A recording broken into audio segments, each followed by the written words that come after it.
Lesson अपना कौन सा चल रहा था? थर्ड चल रहा था। लेसन कौन सा था अपना? थर्ड लेसन चल रहा था। और लेसन का नाम था फसलों व भंडारण के प्रमुख कीट। फसलों एवं भंडारण के प्रमुख कीट। तो कीट के बारे में मैंने आपको पिछली क्लास के अंदर पूरा इसका क्लासिफिकेशन दे दिया था। कीट क्या होते हैं, किस प्रकार से शरीर स्ट्रक्चर होती है, सारी जानकारी आपको बता दी थी। कीटों को अपन ने बांटा था ऋतु के आधार पर, फसलों के आधार पर भी बांटा था, आर्थिक आधार पर और वैज्ञानिक आधार पर। 4 प्रकार के वर्गीकरण इसके प्रस्तुत किए थे। आज अपन बात कर रहे हैं कीटों के बारे में। जो प्रमुख कीट हैं उनके बारे में पढ़ने जा रहे हैं। तो पहला जो कीट है अपना, जो अपने लेसन में दे रखा है, वह है कातरा। पहला कीट कौन सा स्टूडेंट्स? कातरा। रेड हेरी कैटरपिलर के नाम से भी अपन इसे जानते हैं। रेड हेरी कैटरपिलर के नाम से भी इसे जाना जाता है। कातरा जो है यह फसलों को प्रभावित करने वाला एक प्रमुख कीट माना जाता है। इसका अगर साइंटिफिक नेम या वैज्ञानिक नाम आपसे पूछा जाए तो क्या होता है? एमसेक्टा मूरी। एमसेक्टा मूरी वैज्ञानिक नाम एमसेक्टा मूरी, ये इसका वैज्ञानिक नाम माना जाता है। किसका? कातरा का। कातरा जो होता है रेड हेरी कैटरपिलर के नाम से जानते हैं इसे। वैज्ञानिक नाम अगर देखा जाए तो एमसेक्टा मूरी के नाम से इसे जाना जाता है। गण अगर इसका पूछा जाए तो कौन सा होता है? लेपिडोप्टेरा। गण कौन सा होता है? लेपिडोप्टेरा। गण लेपिडोप्टेरा। लेपिडोप्टेरा।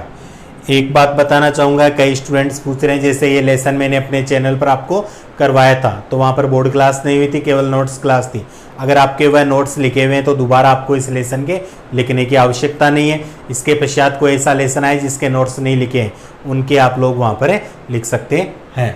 तो वैज्ञानिक नाम एमसेक्टा मूरी हो गया। गण क्या हो गया? लेपिडोप्टेरा। फिर इसके पश्चात बात आती है कुल की, तो कुल होता है आर्कटिडी। इसके कुल की अगर अपन बात करते हैं तो कुल आता है इसका आर्कटिडी। यह अपने को मुख्य रूप से ध्यान रखना है क्योंकि क्वेश्चन पुटअप होते हैं 3 बातों से। वैज्ञानिक नाम एमसेक्टा मूरी, लेपिडोप्टेरा इसका गण है और आर्कटिडी क्या बनता है? इसका कुल बनता है। अब यह क्या होता है? कातरा जो होता है एक सर्वभक्षी कीट माना गया है। कातरा क्या है? एक सर्वभक्षी कीट माना जाता है और इससे अपन देखें तो उत्तरी भारत में इसकी जो प्रजातियां होती है वह अधिक होती है।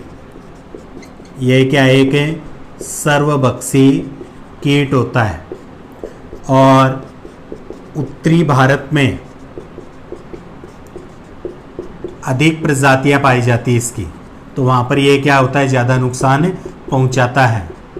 अधिक प्रजातियां प्रेजेंट होती है, इसका मतलब होता है प्रेजेंट यानी कि उपस्थित होती है। तो सर्वभक्षी कीट होता है और उत्तरी भारत में इसकी प्रजातियां जो होती है वह अधिक होती है। तो ये तो थी नॉर्मल जानकारी। अब अपन बात करते हैं इसके लक्षण की। इसके लक्षण क्या क्या होते हैं जिसके आधार पर अपन पहचान कर सके कि ये क्या होते हैं? कातरा होते हैं। तो लक्षण में देखिए सबसे पहले तो जो इसका जो प्रौढ़ स्लब होता है यानी कि वयस्क स्लब की अगर अपन बात करते हैं तो वह स्थूलकाय मध्यम आकार का होता है। इसका जो प्रौढ़ स्लब जो होता है यानी कि वयस्क अपन कह सकते हैं वह स्थूलकाय और मध्यम आकार। स्थूलकाय का मतलब अपन कहता है बॉडी के अंदर अपन कह सकते हैं कि इसके अंदर सिर भी है, इसके पश्चात धड़ भी है और उदर भाग भी होते हैं, तीनों प्रेजेंट होते हैं। इसलिए अपन इसे क्या कहते हैं? स्थूलकाय में होता है। मध्यम आकार होता है, ना तो ज़्यादा लंबा होता है ना अपन कह सकते हैं कि बड़ा छोटा होता है। इसमें काले बिंदु व सफ़ेद पंख पाए जाते हैं। शरीर के ऊपर अपन कहेंगे काले बिंदु से दिखाई देते हैं। अगर देखें तो शरीर पर काले बिंदु पाए जाएंगे और पंख जो होंगे इसके कैसे होते हैं? पंख होते हैं सफ़ेद, जिनको देखकर अपन क्या कर सकते हैं? इसकी पहचान कर सकते हैं। शरीर पर डॉट डॉट से काले बिंदु बने होंगे और जो पंख जो होते हैं वह कैसे होते हैं? सफ़ेद होते हैं। इसका जो वक्ष व उदर जो भाग होगा, वक्ष और जो उदर भाग होगा वह सिंदूरी लाल रंग का होता है। वक्ष व उदर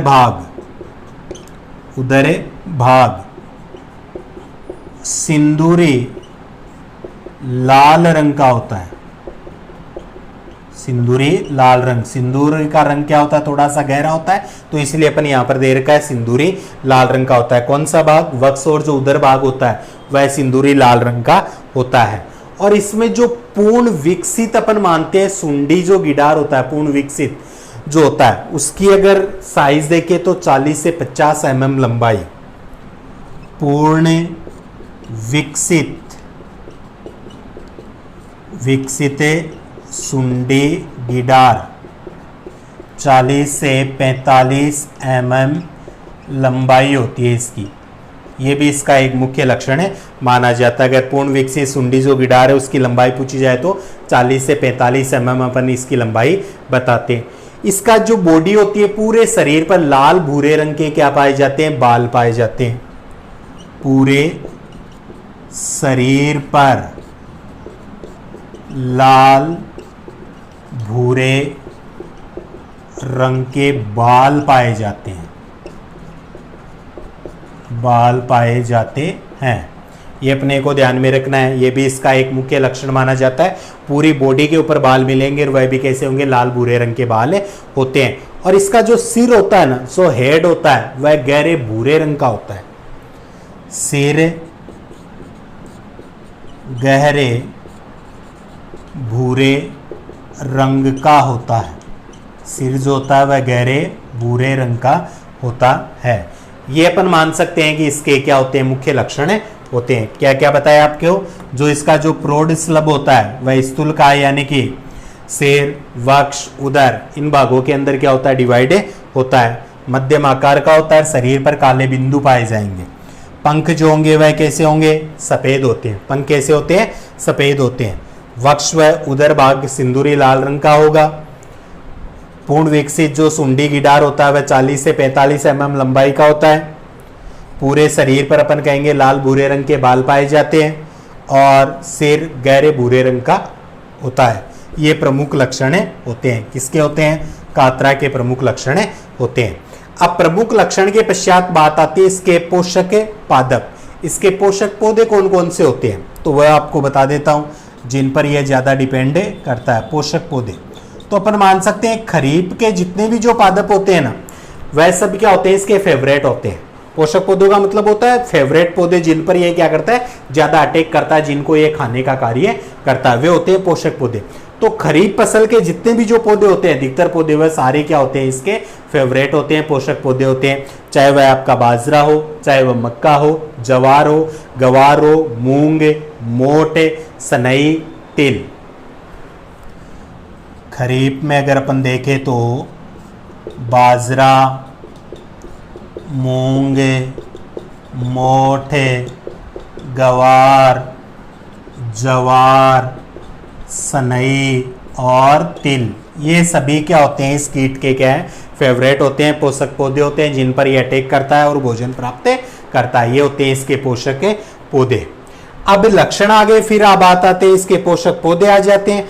अब इसके पश्चात अपन बात करने वाले हैं क्षति व महत्व की। तो किस प्रकार से ये क्षति व महत्व पहुंचाते हैं, इनकी क्षति कैसे पहुंचाते हैं और महत्व क्या होता है, इसके बारे में अपन चर्चा करने वाले हैं। क्षति व महत्व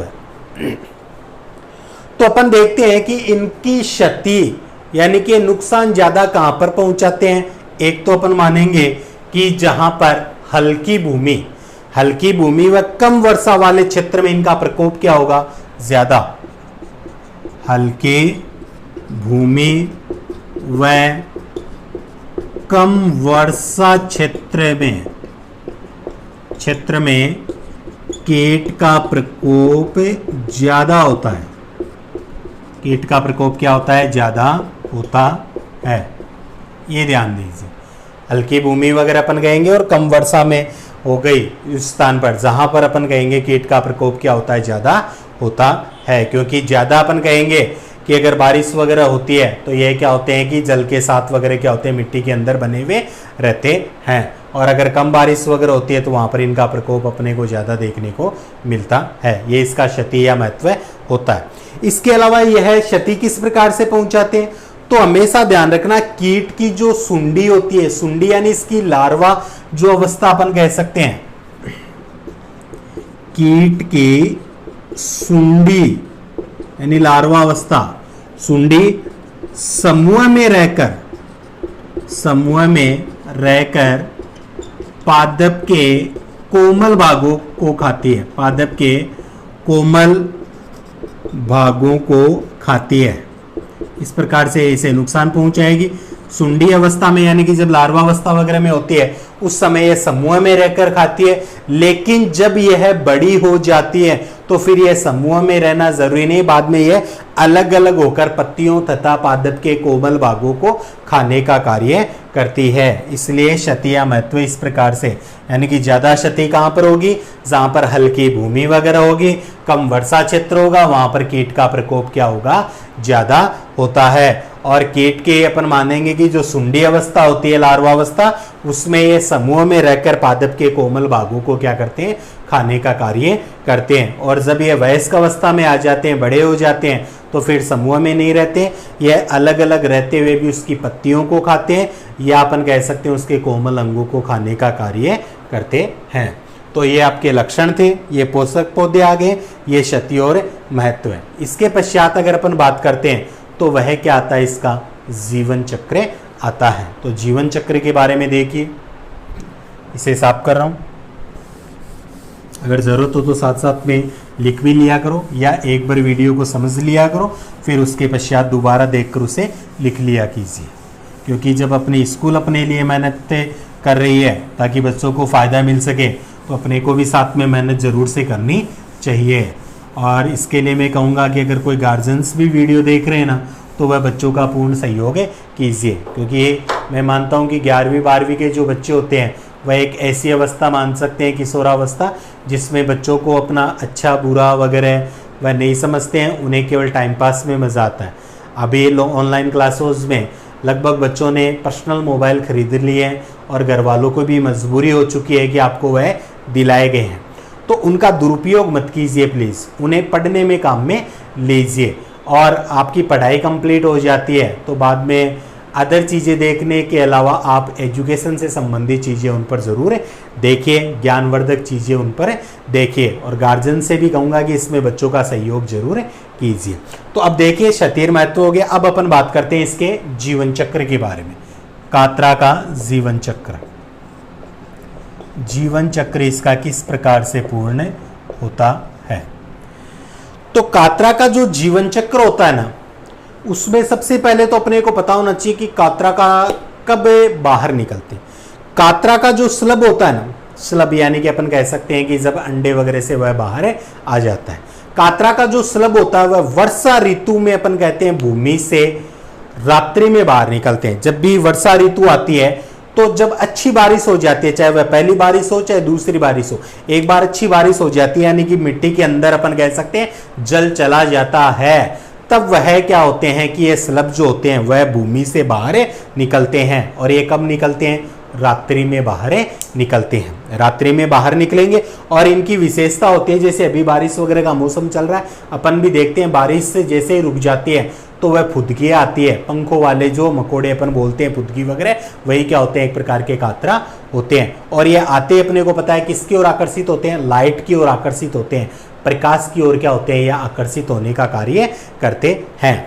और यहाँ पर इनकी एक विशेषता होती है कि इनके जो प्रौढ़ होते हैं ना, वयस्क जो होते हैं, कात्रा के जो वयस्क होते हैं, इनमें मैथुन की क्रिया होती है, इनमें मैथुन की क्रिया होती है। और मैथुन की क्रिया के कुछ घंटों के बाद ये क्या करते हैं, अंडे देते हैं। मैथुन की क्रिया के कुछ घंटों के पश्चात ये अंडे देते हैं। और अंडे हमेशा ये कोई भी पादप की जो पत्ती होगी ना, उसकी निचली सतह पर ये क्या देते हैं, अंडे देते हैं। ऊपरी सतह पर अंडे नहीं देते, निचली सतह पर, ताकि वह पर पक्षियों से क्या हो सके, इनकी सुरक्षा हो सके। इसलिए निचली सतह पर क्या होते हैं, अंडे दिए जाते हैं। और वह भी क्या होते हैं, समूह में दिए जाते हैं। इनके अंडे अगर अपन देखें ना, तो अंडे जो होते हैं हल्के पीले रंग के, अंडे जो होंगे वह कैसे होंगे, हल्के पीले रंग के होते हैं, जैसे अपने को पोस्त के दाने या पोस्त के जो बीज आते हैं ना, उस प्रकार से अपन कहेंगे कि इनके जो अंडे होते हैं वह अपने को दिखाई देते हैं। एक जो मादा जो कातरा है, मादा की बात करें तो वह अपने जीवन काल में 1500 तक अंडे देती है, अपने जीवन काल में 1500 तक अंडे देती है। 4 से 5 दिन के पश्चात अपन कहते हैं कि अंडों से जो शिशु सुंडी यानी कि लार्वा, वह क्या हो जाता है, बाहर निकल आता है। अंडे दिए जाते हैं, उससे 4 से 5 दिन के पश्चात जो शिशु सुंडी या लार्वा जो होता है वह अंडों से बाहर आ जाता है। और आरंभ में अपन कहेंगे कि यह जो सुंडी अवस्था होती है, लार्वा अवस्था होती है, क्या होते हैं, समूह में रहते हैं और समूह में रहते हुए पादप के कोमल भागों को खाते हैं, उन्हें नुकसान पहुंचाते हैं। बाद में अपन ने पढ़ा था ये बड़े होकर क्या हो जाते हैं, अलग अलग रहते हुए पत्तियों और कोमल अंगों को क्या करते हैं, नुकसान पहुंचाने का कार्य करते हैं। इनका जो अपन मानेंगे कि सुंडी या जो लार्वा अवस्था होती है ना, वह जीवन में 6 बार त्वचा का क्या करती है, निर्मोचन करती है। कितनी बार, 6 बार अपन कहेंगे कि त्वचा का क्या होता है, निर्मोचन होता है। और 15 से 23 दिन में यह क्या हो जाती है, पूर्ण विकसित हो जाती है। 6 बार क्या हुआ, निर्मोचन हुआ, उसके पश्चात 15 से 23 दिन में पूर्ण विकसित हो जाती है। और कौन सी अवस्था में बदल जाती है, प्यूपा अवस्था के अंदर अपन मान सकते हैं कि यह उसमें बदले जाती है। लेकिन प्यूपा अवस्था में बदलने से पहले यह क्या करती है, भूमि के अंदर 10 से 30 सेंटीमीटर की गहराई में चली जाती है, यानी कि उस अवस्था को नाम दिया जाता है कोशावस्था, उसके अंदर चली जाती है। और जब आगामी वर्षा ऋतु आती है, आगामी वर्षा तक लगभग अपन मान सकते हैं 9 से 10 माह का जो काल होता है, तब तक उसी भूमि में कोशावस्था में यह बनी हुई रहती है। और इसका जीवन चक्र अगर देखा जाए तो लगभग अपन कह सकते हैं 26 से 41 दिन का इसका जीवन चक्र माना जाता है। और एक वर्ष में इसकी एक पीढ़ी या ज़्यादा पीढ़ी भी इसकी तैयार हो सकती है। तो ये माना गया इसका जीवन चक्र। मेन बातें मैं आपको बता देना चाहूँगा। सबसे पहले तो प्रथम या द्वितीय अच्छी बारिश के पश्चात, अच्छी बारिश के बाद इसके जो स्लब बाहर निकलते हैं, इसके स्लब क्या होते हैं, बाहर निकलते हैं। बिंदु के आधार पर बताऊंगा।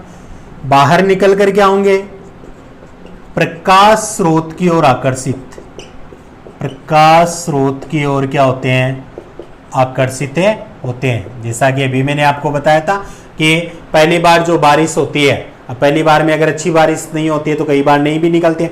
अच्छी बारिश होनी चाहिए, जबकि भूमि के अंदर जल जाएगा और ये बाहर निकलते हैं। और बाहर निकल कर ये प्रकाश की ओर आकर्षित होंगे। फिर अपन इसमें कहते हैं कि मैथुन के पश्चात, मैथुन क्रिया हो जाती है। मैथुन के पश्चात 4-5 घंटों बाद अंडे देते हैं। 4-5 घंटों के बाद अंडे देते हैं, या अपन अगर निश्चित न देना चाहे तो कुछ घंटों के पश्चात अंडे देते हैं। अंडे कहाँ दिए जाते हैं, पत्तियों की निचली सतह पर, पत्तियों की निचली सतह पर अंडे दिए जाते हैं। कहाँ दिए जाते हैं स्टूडेंट्स, पत्तियों की निचली सतह पर अंडे दिए जाते हैं। और अंडे 4-5 दिन बाद प्रस्फुटित होकर सुंडी या लार्वा अवस्था में बदल जाते हैं। सुंडी या लार्वा में बदले जाते हैं, सुंडी या लार्वा अवस्था में बदल जाते हैं। और समूह में पादप के कोमल भागों को खाते हैं, समूह में पादप के कोमल भागों को खाते हैं। ये अपन ने देखा था। फिर इसमें जो त्वचा का जो निर्मोचन होता है, इसमें त्वचा का जो निर्मोचन होता है वह भी अपन देखते हैं। 6 बार अपन कहते हैं त्वचा का निर्मोचन होता है। 6 बार त्वचा का निर्मोचन होता है। एक मादा 1500 तक अंडे देती है। एक मादा जो होगी वह 1500 तक अंडे देती है। जीवन चक्र अगर इनका देखें तो वह होता है 21 से 45 दिन का होता है, और एक वर्ष में एक पीढ़ी, या अपन कह सकते हैं ज़्यादा भी हो सकती है। ये मेन बातें इसके जीवन चक्र की है। दोबारा रिपीट कर रहा हूँ, सुन लीजिए। ये तो मेन माने बताई है कि कातरा जो स्लब होता है वह जैसे ही पहली बारिश आती है, अच्छी बारिश आती है पहली या दूसरी, उसके पश्चात भूमि से बाहर निकलेंगे। बाहर निकलकर अपन कहेंगे प्रकाश स्रोत की तरफ ये क्या होते हैं, आकर्षित होते हैं। और इनके जो प्रौढ़ होते हैं ना, वह मैथुन क्रिया करने के पश्चात कुछ घंटों के पश्चात अंडे देते हैं, और अंडे हमेशा पादप की पत्ती की निचली सतह पर दिए जाते हैं। इनके अंडे कैसे होते हैं, हल्के पीले रंग के होते हैं, जैसे पोस्त के बीज होते हैं ना, वैसे अंडे इनके दिखाई देते हैं। एक मादा अपने संपूर्ण जीवन काल में लगभग 1500 तक अंडे देती है, और 4 से 5 दिन में उनसे शिशु सुंडी या लार्वा जो होती है बाहर निकले आती है, जो आरंभ में समूह में रहकर पादप के कोमल अंगों को खाती है, और जब वयस्क बड़ी हो जाती है तो अलग अलग रहकर भी पत्ती और कोमल अंगों को खाती है। इनकी सुंडी और जो लार्वा अवस्था, सुंडी या लार्वा अवस्था होती है, वह 6 बार त्वचा का निर्मोचन करके 15 से 23 दिन में क्या हो जाती है, पूर्ण विकसित हो जाती है। पूर्ण विकसित होकर किस में बदल जाती है, प्यूपा अवस्था में बदले जाती है। उससे पहले यह क्या करती है, भूमि के अंदर लगभग 10 से 30 सेंटीमीटर गहराई में चली जाती है, जिसे कोशावस्था कहते हैं, और उस कोशावस्था में तब तक बनी रहती है जब तक कि आगामी वर्षा ऋतु नहीं आती है, यानी 9 से 10 माह तक ये भूमि में ही रहती है। इनका जीवन काल लगभग 21 से 45 दिन या 26 से 41 दिन का जीवन काल अपन इनका मानते हैं, और एक वर्ष में इसकी एक पीढ़ी प्राप्त होती है या ज़्यादा भी हो सकती है। तो ये तो थे इसका जीवन चक्र।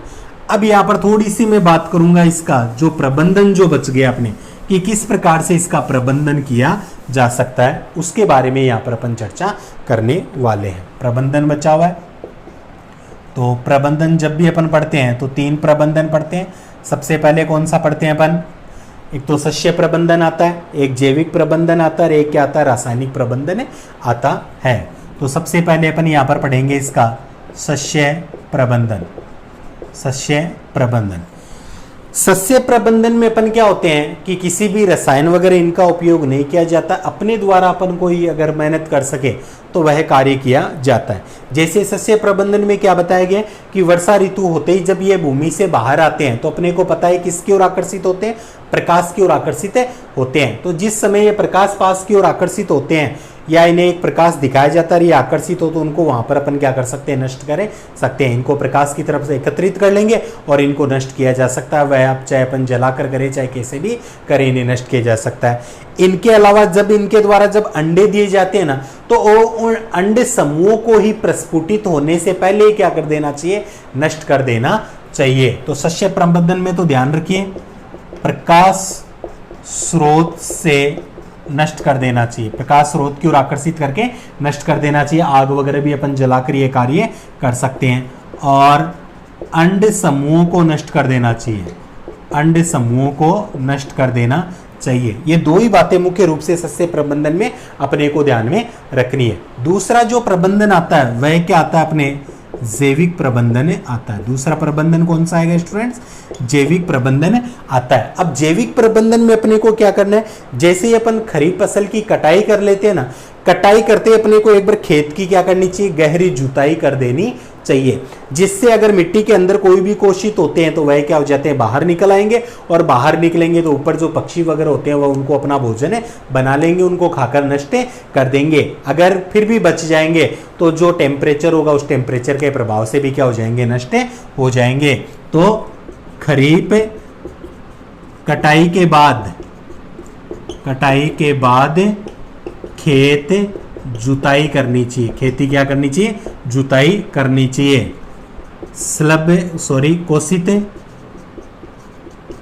कोशित बाहर आने पर पक्षी खा जाएंगे उन्हें, पक्षी उन्हें खा जाएंगे, या कोशित टेम्परेचर से मर जाएंगे, टेम्परेचर से क्या हो जाएंगे, मर जाएंगे। ये भी क्या एक जैविक प्रबंधन है। तीसरा क्या बचा हुआ अपने, रासायनिक प्रबंधन, उसके बारे में भी चर्चा कर लेते हैं। रासायनिक प्रबंधन का मतलब क्या है, इसमें अपन किसी रसायनों का उपयोग किया जाता है, मुख्य तौर पर क्विनोल फोस वगैरह का उपयोग अपन करते हैं। तो रासायनिक प्रबंधन में जो सीसू जो गिडार होते हैं उनके निकलते अपने को क्या करना है, फसलों पर मेलाथियान 5%, मेलाथियान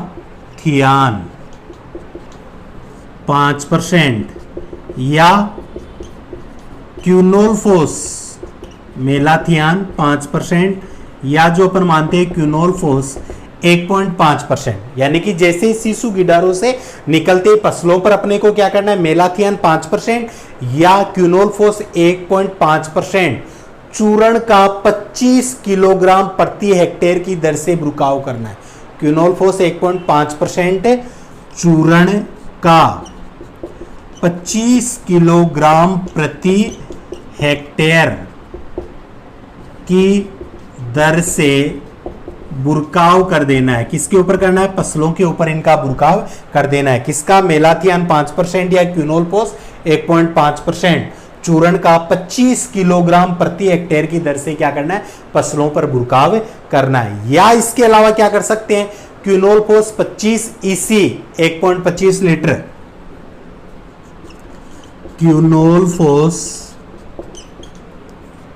25 EC 1.25 लीटर जो होता है, या तो ऊपर वाली टेक्निक अपना सकते हैं अपन, मेलाथियान 5% है, क्विनोलफोस 1.5% चूर्ण का 25 किलोग्राम प्रति हेक्टेयर की दर से बुरकाव करना, या क्विनोलफोस 25 EC 1.25 लीटर को 250 से 300 लीटर पानी में, कितने पानी में, 250 से 300 लीटर पानी में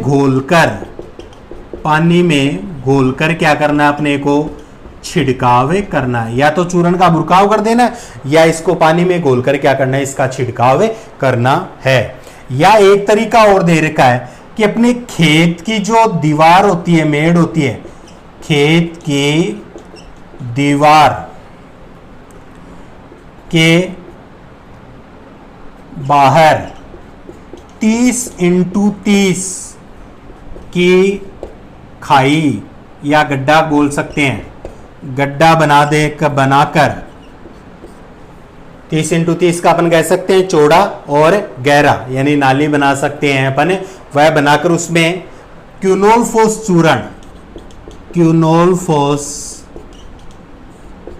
चूर्ण डाल देना चाहिए।